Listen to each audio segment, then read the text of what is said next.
Hello medicos, स्वागत है आप सबका फिर से रोबिस्को मेडिकल लाइब्रेरी में।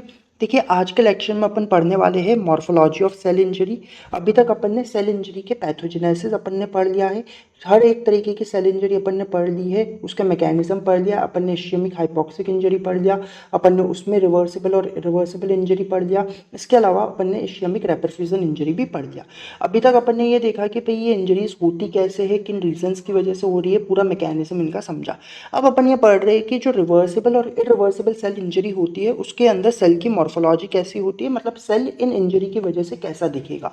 इसको एक एग्जांपल से समझाऊं तो ये है कि भाई लड़की मेकअप कर रही है, कभी आईलाइनर लगा रही है, कभी लिपस्टिक लगा रही है, कभी है ना वो है ना क्या कहते हैं आई लैशेस पे कुछ लगा रही है, कुछ ना कुछ चीज़ें लगा रही है, तो वो उसका पैथोजेनेसिस है, पूरा मैकेनिज्म चल रहा है। लेकिन पूरा मेकअप होने के बाद में लड़की दिख कैसे रही है, वो उस लड़की का मॉर्फोलॉजी है कि वो कैसे दिख रही है। ऑब्वियस बात है अच्छी दिख रही है, बट हाँ कि मॉर्फोलॉजी की बात करें तो ये चीज़ है। तो अभी तक अपन ने वो समझा है कि मेकअप का पूरा प्रोसेस समझ लिया, अब सेल उसकी वजह से कैसे दिख रही है वो उसकी मॉर्फोलॉजी है। तो शुरू करें।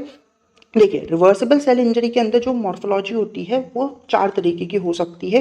एक हाइड्रोपिक चेंज होता है, एक हाइलिन चेंज होता है, एक म्यूकोइड चेंज होता है, एक फैटी चेंज होता है। हाइलिन चेंज जो है वो अपन आज के लेक्चर में पढ़ने वाले हैं। एग्जाम पॉइंट ऑफ व्यू से यही इंपॉर्टेंट है, जनरली इस पर शॉर्ट क्वेश्चन आता है। हाइड्रोपिक चेंज अपन ऑलरेडी पढ़ चुके हैं। म्यूकोइड चेंज मैं आपको थोड़ा सा इसके बारे में बताऊंगा, ज़्यादा इंपॉर्टेंट है नहीं, एग्जाम में नहीं पूछा जाता, बट मैं इसलिए बताऊंगा ताकि कभी कुछ पूछ ले तो आपको पता रहे। और फैटी चेंज जो है वो अपन इंट्रासेल्युलर एक्यूमुलेशंस का एक अलग से लेक्चर आएगा, उसमें अपन कवर करेंगे। पहले हाइड्रोपिक चेंज का मैं रिवीजन करा देता हूँ कि मैंने कहा था कि देखिए सोडियम पोटेशियम पंप का क्या होगा, फेलियर होगा, क्योंकि एटीपी का डिप्लीशन हो जाता है। इसकी वजह से सोडियम का इफ्लक्स जो है वो नहीं हो पाएगा, और अगर सोडियम का इफ्लक्स अगर नहीं हो पाता है तो सोडियम जो है वो सेल के अंदर एक्यूमुलेट होने लगता है, और वाटर जो होता है ना वो सेल के अंदर आ जाता है। और वाटर जब सेल के अंदर आएगा तो उसकी वजह से सेल की स्वेलिंग हो जाती है, और इस तरीके की स्वेलिंग को हाइड्रोपिक स्वेलिंग कहा जाता है। और यही हाइड्रोपिक स्वेलिंग हाइड्रोपिक चेंज है। हो गया। अब अपन पढ़ेंगे यहाँ पे हाइलिन चेंज, अपने को पढ़ना अभी पढ़ेंगे, उससे पहले अपन ये देख लेते हैं कि इरिवर्सिबल सेल इंजरी के अंदर क्या क्या मॉर्फोलॉजी हो सकती है। तो देखिए, इरिवर्सिबल सेल इंजरी में एक तो नेक्रोसिस हो सकता है, नेक्रोसिस की वजह से और मॉर्फोलॉजिकल चेंजेस हो सकते हैं, जैसे कि गैंग्रीन होगा और कैल्सिफिकेशन होगा और एक अपोप्टोसिस होगा। इन सब पे अपन देखें तो अलग अलग लेक्चर्स आएंगे। नेक्रोसिस पे अलग लेक्चर होगा, गैंग्रीन पे अलग होगा, कैल्सिफिकेशन पे अलग होगा, अपोप्टोसिस पे अलग होगा। और सबसे इंपॉर्टेंट टॉपिक इस पूरे चैप्टर का यही होगा, और इस चैप्टर का हटाओ पूरे पैथो के अंदर ये चीज़ बहुत काम आने वाली है। सबसे इंपॉर्टेंट चीज़ों में से एक है ये तीनों चारों ही टॉपिक्स। ठीक है, तो अभी तो आज के लेक्चर में तो अपन हाइलिन चेंज पढ़ते, शुरू करें अब अपन। देखिए, हाइलिन चेंज की बात कर रहे हैं। हाइलिन चेंज को डेफिनेशन से पहले मैं आपको एक एग्जांपल दे देता हूँ पहले, कि सपोज आपके पास ये कोई ना कनेक्टिव टिश्यू है, ठीक है, और ये जो कनेक्टिव टिश्यू है वो कनेक्टिव टिश्यू का कोई स्ट्रक्चर है, सपोज कुछ भी ऐसा सा एक रैंडम स्ट्रक्चर मान लो कि बना हुआ है इसका। अब इसके अंदर कुछ प्रोटीनेशियस मटेरियल भी है, ये मतलब ऑब्वियस बात है कुछ स्ट्रक्चर प्रोटीन के बने होंगे। अब इस कनेक्टिव टिश्यू के अंदर कुछ डीजनरेटिव चेंजेस हो गए। अब उस डीजनरेटिव चेंजेस की वजह से कनेक्टिव टिश्यू का स्ट्रक्चर आप मानो कि कुछ ऐसा हो गया। ऐसा हो मतलब मैं खाली एक एग्जांपल दे रहा हूँ कि सपोज ऐसा हो गया। अब ये जो ऐसा हुआ है ना, वो प्रोटीनेशियस मटेरियल का क्या हो गया कि प्रोटीनेशियस मटेरियल जो था वो ग्लासी, होमोजीनस होमोजीनस और इयोसिनोफिलिक हो गए हैं। कैसे हो गए हैं? इयोसिनोफिलिक हो गए हैं। बस अब आप डेफिनेशन देखिए कि हाइलिनाइजेशन जो हो रहा है वो क्या हो रहा है कि जो प्रोटीनेशियस मटेरियल होगा ना वो कैसा हो जाएगा, ग्लासी, होमोजीनस और इयोसिनोफिलिक होगा। और अपने को पता कैसे चलेगा कि प्रोटीनेशियस मटेरियल ग्लासी, होमोजीनस और इयोसिनोफिलिक हो गया? वो ऐसे पता चलेगा कि जब अपन इसी कनेक्टिव टिश्यू के पार्ट को अपन क्या करेंगे, एचएनई स्टेन से यानी कि हिमेटोजाइलिन और इयोसिन स्टेन से अपन इसकी स्टेनिंग करेंगे, और फिर अपन अगर इसको माइक्रोस्कोप के अंदर देख रहे हैं तो अपने को ये दिखेगा ग्लासी, होमोजेनस और इयोसिनोफिलिक अपीयरेंस प्रोटीनेशियस मटेरियल का देखने को मिलेगा जब उसकी स्टेनिंग अपन एचएनई स्टेन से कर देंगे। ठीक है, अब जो हाइलिन चेंज होता है वो अपने को हेट्रोजीनस पैथोलॉजिकल कंडीशंस में देखने को मिलता है। देखिए, हेट्रोजीनस का मतलब होता है वेरिएबल, और पैथोलॉजिकल कंडीशन का मतलब है एबनॉर्मल कंडीशन, डिसीज्ड कंडीशन। मतलब ये है कि ऐसे कंडीशंस जिसके ईटियोलॉजिकल फैक्टर्स क्या हो, वेरिएबल हो। अलग अलग ईटियोलॉजिकल फैक्टर्स हो सकते हैं जिसके फीचर फीचर्स वेरिएबल हो, अलग अलग फीचर्स उसके देखने को मिल सकते हैं, साथ में अलग अलग ऑर्गन्स को वो अफेक्ट कर रहे हो, डिफरेंट ऑर्गन्स या फिर डिफरेंट बॉडी पार्ट या टिश्यू टाइप्स को अफेक्ट कर रहे हो। मेनली तो अपन कहेंगे कि एक से ज़्यादा टिश्यू टाइप को अफेक्ट कर रहे हो, तो ऐसी कंडीशंस को हेट्रोजीनस पैथोलॉजिकल कंडीशन कहा जाता है।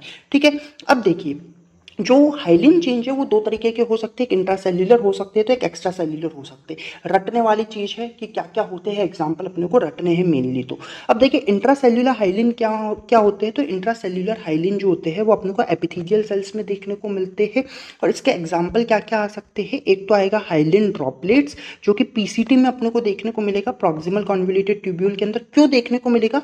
क्योंकि प्लाज्मा प्रोटीन का रीएब्जॉर्प्शन बढ़ जाएगा, इस वजह से हाइलिन ड्रॉपलेट्स पीसीटी में देखने को मिलेंगे, जो कि इंट्रासेल्युलर हाइलिन का एग्जांपल है, जो कि एपिथेलियल सेल्स के अंदर देखने को मिलता है, क्योंकि पीसीटी के लाइनिंग जो होती है वो एपिथेलियल सेल से करके रखते हैं।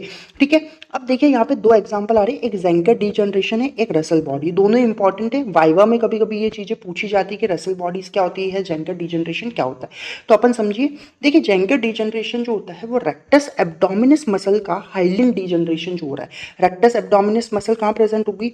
एब्डोमेन में प्रेजेंट होती है। तो इसका अगर हाइलिन डीजनरेशन हो गया, that is called as the Zenker degeneration.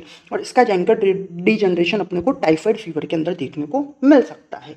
अब देखिए एक आता है रसल बॉडी। रसल बॉडी क्या होता है कि जो प्लाज्मा सेल्स होती है ना, उसके रफ एंडोप्लाज्मिक रेटिकुलम के अंदर इम्यूनोग्लोबुलिन्स का नंबर जो है बढ़ जाता है, और वो जो इम्यूनोग्लोबुलिन्स जो है, जो इंक्रीज्ड इम्यूनोग्लोबुलिन्स है in the rough endoplasmic reticulum of the plasma cells, उन्हें रसल बॉडीज कहा जाता है। ये एग्जाम्पल, ये देखिए, ये डायग्राम देखिए, आप इसको और बड़ा कर देता हूँ, आपको और अच्छे से दिखेगा।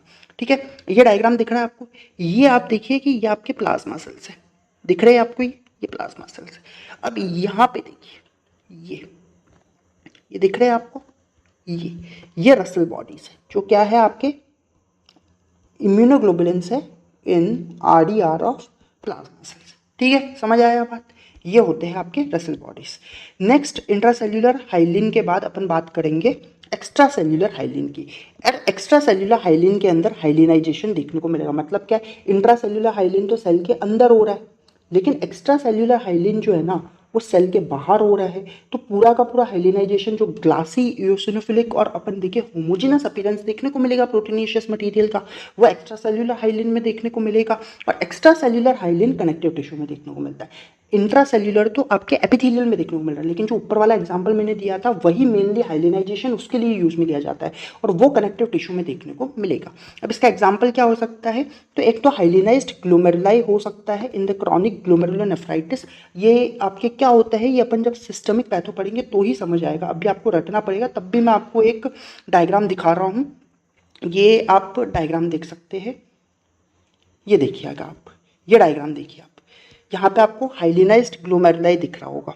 यह हाइलिनाइज्ड ग्लोमेरुलाई है क्रॉनिक ग्लोमेरुलोनेफ्राइटिस की कंडीशन में, दिखा आपको? ठीक है, नेक्स्ट अपन एग्जांपल बात कर सकते हैं आपके एक्स्ट्रा सेल्युलर हाइलिन का, कि hyalinised old scar of the fibrocollagenous tissue, वो भी आपके एक्स्ट्रा सेल्युलर हाइलिन का एग्जांपल होगा। एक एग्जांपल अपन बोल रहे हैं कि आपके hyaline arteriosclerosis in the renal vessels in hypertension and diabetes mellitus, कि हाइपरटेंशन या डायबिटीज मेलाइटस की कंडीशन होगी, तो वहाँ पे आर्टेरियोस्क्लेरोसिस हो सकता है। हाइलिन डीजनरेशन वहाँ पे भी आपको देखने को मिलेगा रीनल ब्लड वेसल्स के अंदर, ये कंडीशन अपने को ब्लड वेसल्स में देखने को मिलेगी। जाने से पहले मैं आपको म्यूकोइड चेंज और बता देता हूँ। अगर कोई पूछ ले कि म्यूकोइड चेंज क्या होता है, तो म्यूकोइड चेंज के अंदर भाई ये होगा कि आपके जो कनेक्टिव टिश्यू होगा ना, उसके अंदर जो कोलेजन फाइबर्स होते हैं, वो जो कोलेजन फाइबर्स होंगे वो मेनली किससे रिप्लेस हो जाएंगे? आपके अमॉर्फस बेसोफिलिक और म्यूकोइड मटेरियल्स के अपन देखें तो रिप्लेस हो जाएंगे। और ये जो मटेरियल होता है वो किसका बना होता है? ग्लाइकोस अमाइनो ग्लाइकेन्स का बना होता है, उसमें भी मेनली हाइल यूरोनिक एसिड का बना होता है। और इस कंडीशन को मिक्सॉइड डिजनरेशन भी कहा जाता है। म्यूकोइड जो आपके चेंजेस हो रहा है उसे मिक्सॉइड डिजनरेशन भी कहा जाता है। ये याद रख लेना, कभी पूछ ले तो पता होना चाहिए, मेनली तो आपको हाइलिन चेंज पता होना चाहिए। So guys, that was all about today's lecture. If you found this lecture useful and helpful, then please like, share and subscribe the channel. Thank you for watching.